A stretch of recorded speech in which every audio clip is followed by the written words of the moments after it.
ನಾವು ಓದಿದ ವಿಭಾಗದಲ್ಲಿ ಇವತ್ತು ನಾವು ಪರಿಚಯ ಮಾಡ್ಕೋತಾ ಇರೋ ಪುಸ್ತಕ ನೀಲಿ ಹೂವು ಕಾಲಿ ಹೃದಯ. ಈ ಕಥೆಯ ಮುಖ್ಯ ಪಾತ್ರಧಾರಿಗಳು ಅರಿಕೇಸರಿ ಮತ್ತು ಸುಗಂಧಿ.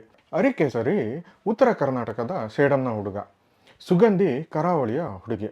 ಸುಗಂಧಿ ಚೆನ್ನಾಗಿ ಓದು ಬರಹ ಕಲ್ತ್ಕೊಂಡು ಇಂಗ್ಲಿಷ್ ಲೆಕ್ಚರರ್ ಆಗಿ ಕೆಲಸ ಮಾಡ್ತಾ ಇರ್ತಾಳೆ. ಅರಿಕೇಸರಿ ಕ್ಯಾಬ್ ಡ್ರೈವರ್ ಆಗಿ ಕೆಲಸ ಮಾಡ್ತಾ ಇರ್ತಾನೆ. ಇವರಿಬ್ರು ಭೇಟಿ ಆಗ್ತಾರೆ, ಇವರಿಬ್ರಿಗೂ ಪ್ರೀತಿ ಹುಟ್ಟುತ್ತೆ.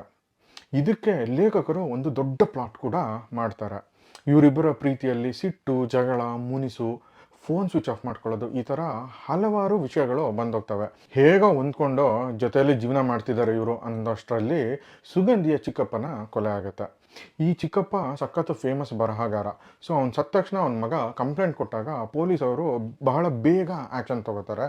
ಸುಗಂಧಿ ಮತ್ತು ಅರಿಕೇಸರಿ ಮೇಲೆ ಅವ್ರಿಗೆ ಡೌಟ್ ಬರುತ್ತೆ. ಸೊ ಅವರಿಬ್ಬರನ್ನು ಅರೆಸ್ಟ್ ಮಾಡಿ ಒಂದು ಇಂಟ್ರೋಗೇಷನ್ ರೂಮ್ ಒಳಗೆ ಕೂರಿಸ್ತಾರೆ. ಮುಂದೆ ಕತೆ ಏನಾಯಿತು?